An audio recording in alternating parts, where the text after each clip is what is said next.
Hey guys, Trowel here. A little dirty, you might see. I'm here to give you guys an update because it has been a while since I last did an update. In fact, years or something.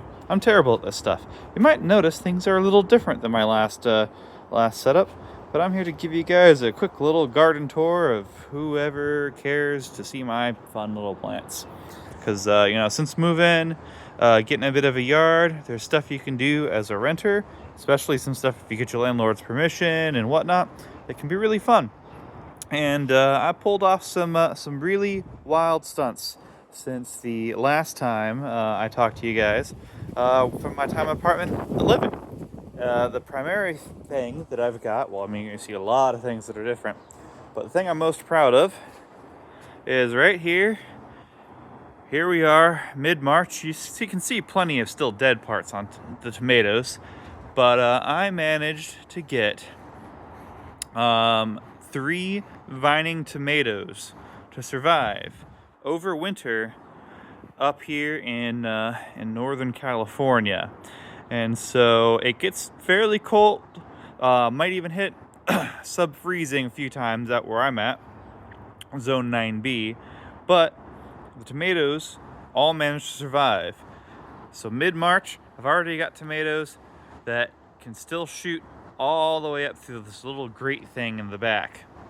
It's kind of nice little bit of shade during the summer. During the winter, the amount of light you lose you can really feel it, but it's so much growth that does not need to get redone, and primarily because tomatoes are a perennial plant. And so as perennials, I figured, why don't I actually have them live their life cycle? People are just like, oh no, you got to replace them every year. You'll get better crop harvest and stuff that way. And it's like, well, why don't I put that to the test? What is it that's needed? I mean, they keep trying to flower, but you're not going to get much in the way of tomatoes over winter, especially with the amount of light that I get here in the backyard. I got giant redwood here, perfectly set to block the sun. Another giant redwood there, but that one affects my neighbor, not me, so their problem, not mine. But yeah, I figured that if I had much better sun, with all the flowers and attempts of these guys to put off tomatoes, I probably would have had a much better shot at even getting a winter harvest, which would have been really, really wild. Now, one thing I'm going to show you, let's see, unless they fell off already, which, looking around here, yeah, I had some tomatoes that were, oh no, there's one right up there. A little tomato hanging up off of the top. So I did get some tomatoes, and as you can see, they've been doing flowering like this all winter. Then parts die off because it's winter, not prime tomato time. They survived. They tried, and I think that's going to mean very good things for me over this summer. There's a lot of growth they won't have to do again. And instead, I'm hoping that they're going to join my my little grapevine here, who has been loving the move far more than my old apartment. Much better sun here. And I've trained a couple little sticks out this way. And so you can see very carefully, if I move around, you can see little new leaf growth, like what's popping out here, popping up there. So I'm gonna have, very nice grapevine running over along with my tomato vines. And that's gonna actually really improve the shade here to go to the fun little area, ahead of the grill. And so, with the shade falling down in the middle space, I mean, that's where I'm expecting us as people to be. So, plants are going to either be, here on the side where they can catch some good sun. Once, I get more towards summer and sun actually will come over the middle and up, then I'm going to get a lot better sun on this side, so I can move some more plants back over to the front here. And so there's going to be some rearrangement done for sure. But, it's not yet time yet. That's probably going to happen in the next couple months. But yeah, got some fun rain coming in. Great timing. I choose to do everything always. So I should probably hustle up a bit. But yeah, another thing I want to do with these tomatoes, I'll probably do a little separate video about my front yard side of the garden. So I'm trying to get some clover to grow amongst them. It's actually been going really well for my Tasmanian chocolates out front. They soak up all the nitrogen that the clover seems to bring into the soil. The clover still gets enough for it to live, but with the sheer amount that the tomato pulls, it went from struggling, having spotty growth and then growth falling off. It's now having some very thick, strong growth. Tasmanian chocolates, that they gave me tomatoes over winter, and they were good. It's probably because my front yard just gives much better sun, and I don't think the landlord will be too happy with me having something a little larger and leggier like these guys running out there. Pretty sure you've also noted I've got some banana trees. I've got a few different fun varieties. So this big guy here is what's called an ice cream banana. Blue Java is the other name. Got it growing in a pot here. It's gotten quite large since I first got them. I got it as part of a 2-pack, and I've got a little funny yet sad story that came with that guy. So back over here past this phenomenal nasturtium, I had no idea that A, they're so delicious, and B, they just grow like crazy. Like, you can hardly even tell that I've been harvesting these guys fairly regularly, putting big old chunks of them in with my breakfast scrambles. But yeah, so you're looking at this other blue java here, you'd think, oh no, it's so much smaller, and why is there this stake here? You got them at the same time, a problem could have happened, right? Well, there was a problem, and that problem was called raccoons. I had a particularly fat raccoon that was so large, it filled the trapper's cage completely, and it could not move at all. I got them trapped because, if you have a raccoon so fat it tries to steal your hose nobbins, then flees up a banana tree that was at one point nearly as tall as this the lower part of the fence here, and then brings the whole thing crashing down. I'm just glad that the tree lived, popped out some new growth. It's recovering, and then you can see how you got this thinner piece and then how thick this base is. So like the fact that a raccoon could just snap that with its sheer fat raccoonness is just impressive, truly impressive. But it's recovering, so that's some good news. You can see I've got some other stuff.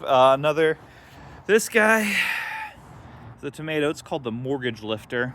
I got 0 tomatoes from it last year, but it survived over winter. I'm kind of hoping it might actually turn around and produce something this year. Who knows? We'll find out. Maybe I'll give an update. I'll try and give an update if I'm reliable. I set some strawberries in back here. Hopefully, I've got some old potatoes from last year as well that are probably still lost in the soil. I'm hoping I get some, volunteers. We'll see. A lot of radishes. I'm having some good hopes for that. Got some cabbages. Back there's a little brandy wine I started up this year. I'm hoping that maybe this needs cross-pollination for the mortgage lifter. There was nothing set on it. It should have been fine, but between that and having a brandy wine back there, that should maybe do good. I've heard a lot of good things about brandy wine. My African blue basils are always just a yearly pride for me. I can never go wrong with the African blue.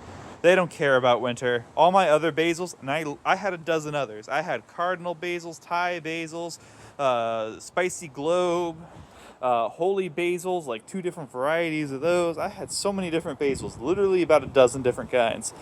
The only one that survived over winter is my African blues, and I have 1 emerald tower basil as well.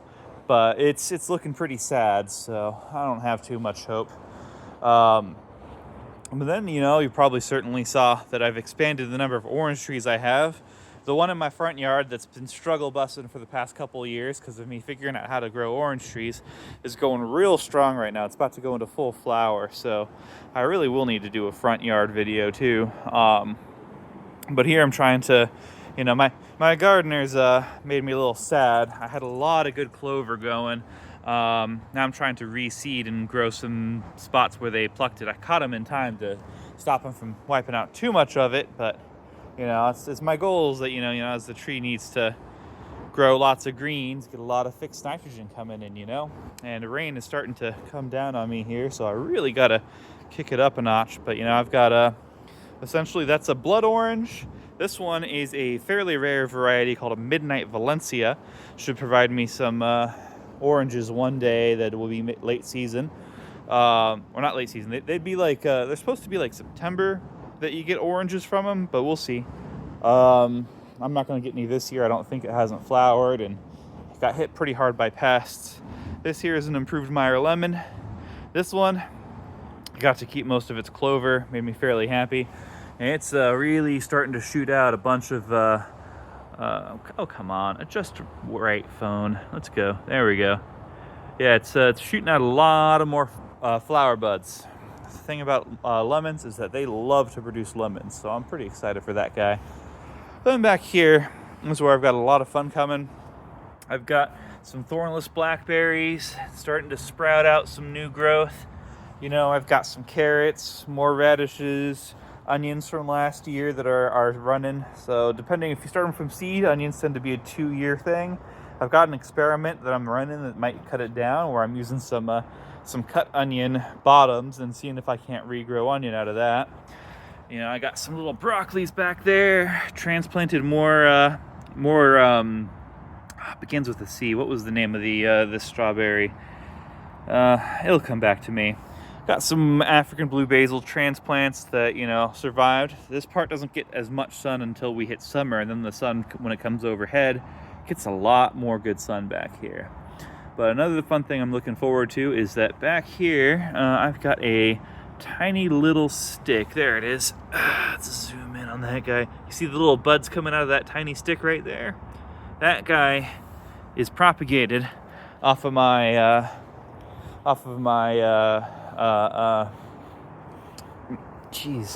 my grapes. There we go. Man, sometimes the smallest words, they can really get fun for you. And so it's propagating off my grapes, and so hopefully that vine will grow up nice. Oh, I left before even talking about my the other little vine that was there. That guy is Indian long pepper. Looking forward to getting something from that this summer.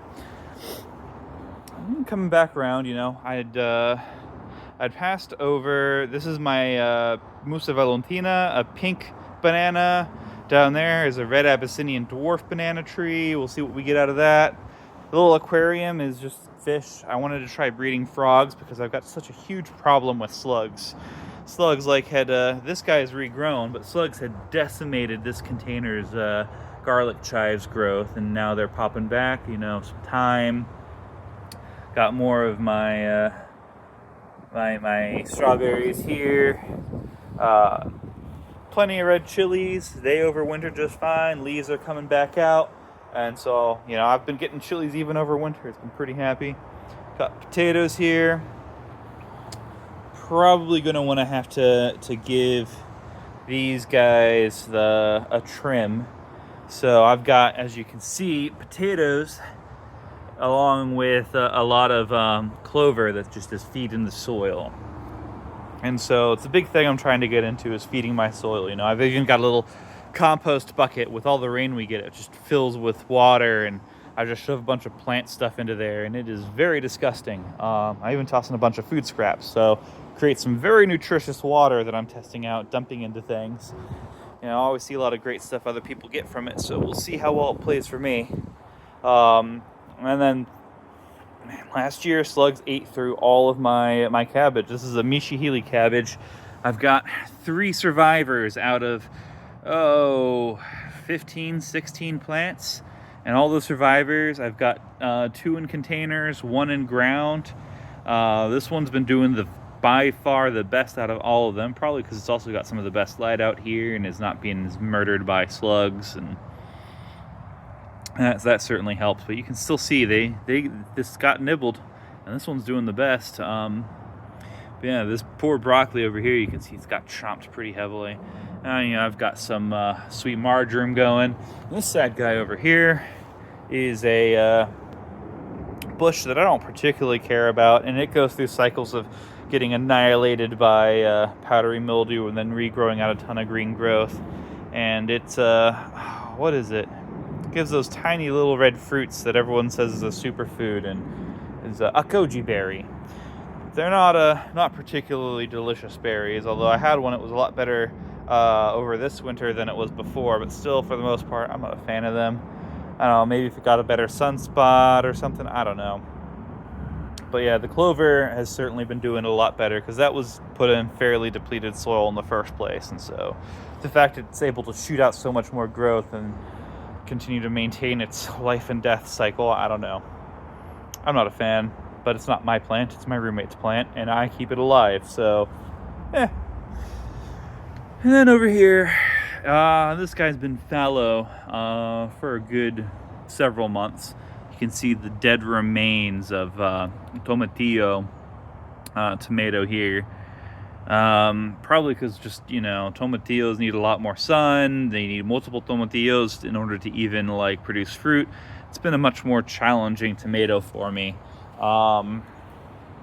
So it might be worth a try again at another point, but because especially since I hear that tomatillos have really great preservation properties, but they've not motivated me as much. We'll see.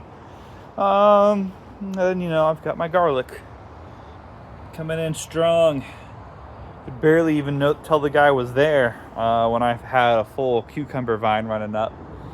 But got between these two garlic plants, I think I might have a little bit of fun with them in the future. And they were made from essentially leftover garlic when we made a turkey brine back in what was it, November, I think. Made a big old turkey brine, shoved a bunch of the garlic clove pieces into... No, this wasn't last November, it was the November prior. So yeah, it's been going on for a while. Should be getting to harvest time by this summer. Looking for a good big old clove of homegrown garlic. Although I think I really want to grow some of that purple garlic I got my hands on, because purple, it just does something for me. It's a delicious flavor. I even had purple potatoes at one point. There's a lot of varieties. I've got some pinks and reds as well that I picked up that were very good ones, very smooth. And then over here, I got a successful clone of my thornless blackberry as well, who's been growing nicely amongst this clover. I'm looking forward to things, how they explode once we get into summer proper and I get real good light back here. But yeah, that's my backyard. And I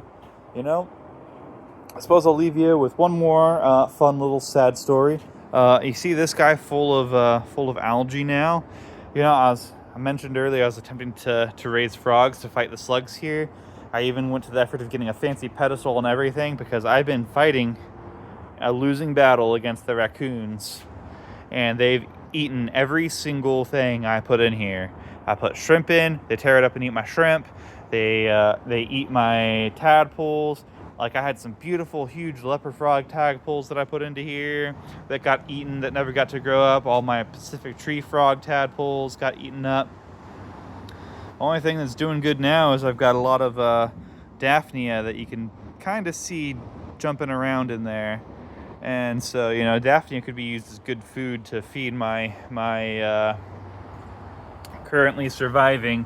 Got some little fishies in this fish tank. There they are. And so it can serve as food for those guys, but they've also got a full supply of Daphnia surviving just fine in their little fish tank. So I'm probably going to be draining this, moving that little fish tank up here so I got something fun to look at when I'm hanging out in the backyard. And I'm probably going to fill this with dirt again, and I've got some other fun tomato varieties I want to try and grow out of this. Some nice bushing varieties, get a good tomato cage going and whatnot. And I've had a lot of good success with tomatoes out here compared to other places. And I'll move this probably because it's a nice container.